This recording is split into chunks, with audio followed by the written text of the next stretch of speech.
Well, today I'm going to share a second reason why we have a hard time reassembling relationships, and it has everything to do with that idea of forgiveness. We live in a culture that discourages you from practicing the habit of forgiveness. And there's a couple of reasons why this is true. So I'm going to explain a couple of things that are true about our culture today that are making it harder for us to build a lifestyle of forgiving others and reassembling relationships. The first factor is this. Every idiot has a platform today. Now, I knew some of you would laugh at that, but that's not actually a joke. That's the truth. 20 years ago, just 20 years ago, people who never would have been let anywhere near a microphone are handed microphones. People who never would have been allowed anywhere near a stage or a platform are given a platform from which they can share their viewpoints or opinions. You see, as recently as 20 years ago, if you wanted to have your voice heard, you had to go out and work hard and prove yourself and show your competence and become a professional or an expert in your industry, someone who's respected by your peers. And then after proving with a track record your competence and expertise, then someone would give you a microphone or a stage or a platform. But today, anyone who has an opinion or an agenda and a phone has a voice, has a stage, has a platform. 20 years ago, someone who didn't graduate high school would never have been elected to Congress. Today, we give a person like that a platform. As a result, we live in an age of outrage. An age where people are quick to express their anger or their displeasure or their outrage about how they're treated or what's going on in the world. From the books that are on the shelf in a middle school library to why it takes so long to wait on the phone for customer service to pick up, or how it is that politicians in our country, in the name of patriotism and love for country, will fight like toddlers, to why is it that appliances seem designed to break after 5 years of use today. We are quick to express our outrage. You don't have to wait for anyone to tell you what they're upset about. They will tell you these days what they're upset about, which makes sense when you consider how effective it is. I mean, here's a quote to consider. Your social media outrage caused me to reconsider my position. I changed my mind, said no one ever. But because we all have a voice, because everyone has a platform, because everyone has a microphone, we are quick to express outrage. Now, the second reason why we're seeing this outrage in our culture today has to do with what's known as the rise of victimhood culture. Now, a quick little sociology history lesson. When America was founded, we had what was known as an honor culture. Now, this was not a culture that was rooted in biblical values, mind you. It was rooted in European paganism. In fact, in the 18th century, only about 20% of Americans attended church. But an honor culture is a culture in which the greatest shame or disgrace in a culture is to be seen as weak or as helpless or as a victim. And to be seen as honorable or worthwhile in society is to be seen as someone who is strong and unafraid.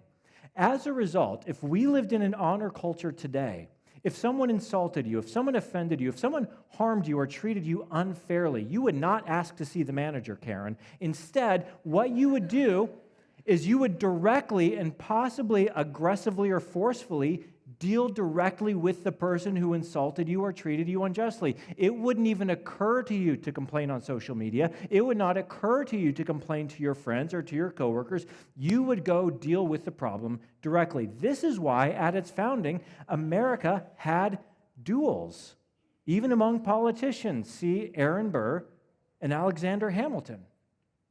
Now, you've probably noticed that these days there aren't very many politicians who pistol duel anymore. But you're wondering now, aren't you? Anyway, the reason why is because we left behind an honor culture.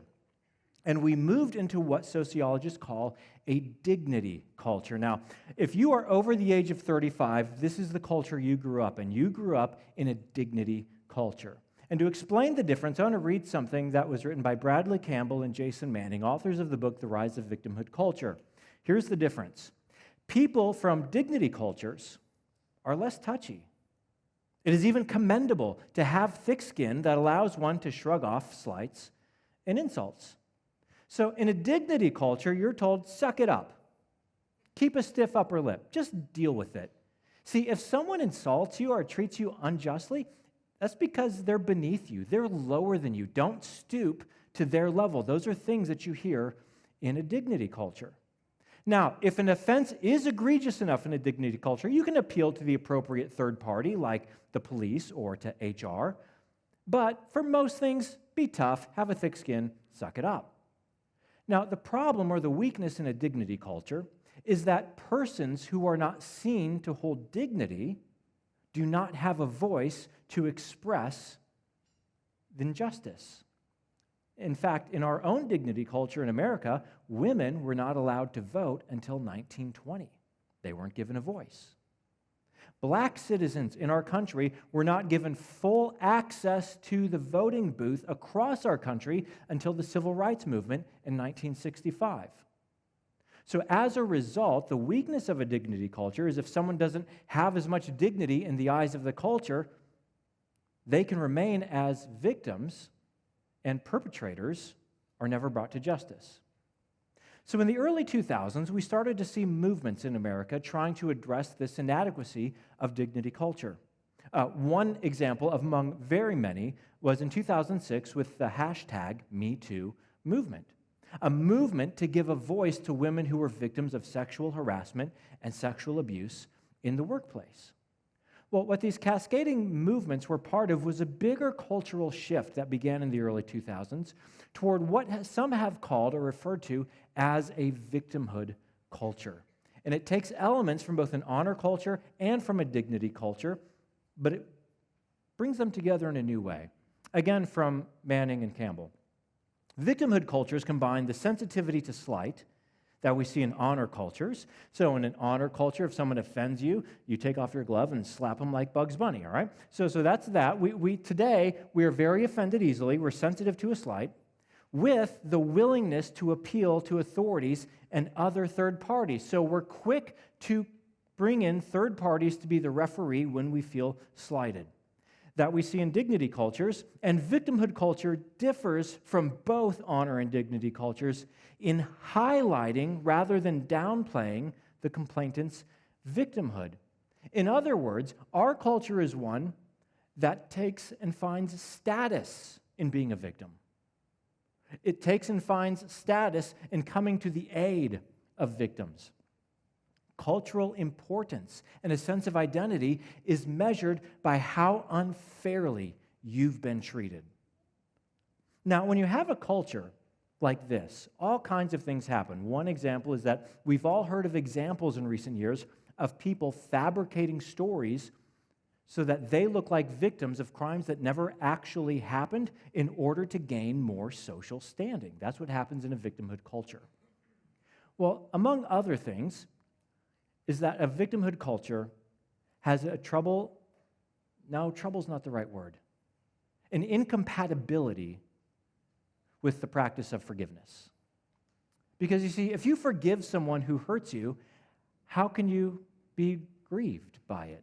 If you forgive someone who's unfair towards you, then how can you go and share your sad story and gain more social status by being seen as a victim? In other words, the culture we live in is pushing us away from forgiveness and pushing us away from reassembling relationships that are strained or broken. It encourages us to find identity in victimhood. And this inability to forgive culturally is killing us. Look at what Johns Hopkins Medicine said about this dilemma. Studies have found that the act of forgiveness can reap huge rewards for your health, lowering the risk of heart attack, improving cholesterol levels and sleep, and reducing pain, blood pressure, and levels of anxiety, depression, and stress. And research points to an increase in the forgiveness-health connection as you age. If you want to lead a healthy life and a long life, Johns Hopkins reached the conclusion, practice forgiveness. Now, I know what you're thinking. What does Johns Hopkins know about medicine? Fair enough. Let's see what the Mayo Clinic says. Letting go of grudges and bitterness can make way for improved health and peace of mind. Forgiveness can lead to Healthier relationships, improved mental health, less anxiety, stress, and hostility, fewer symptoms of depression, lower blood pressure, a stronger immune system, improved heart health, and improved self-esteem. In fact, it's these psychological benefits that the American Psychological Association has started paying attention to. Here's what they say. Research has shown that forgiveness is linked to mental health outcomes, such as reduced anxiety, depression, and major psychiatric disorders, as well as with fewer physical health symptoms and lower mortality rates. In fact, researchers have amassed enough evidence of the benefits of forgiveness to fill a book. Toussaint Worthington and David R. Williams, Ph.D., edited a 2015 book, Forgiveness and Health, that detailed the physical and psychological benefits.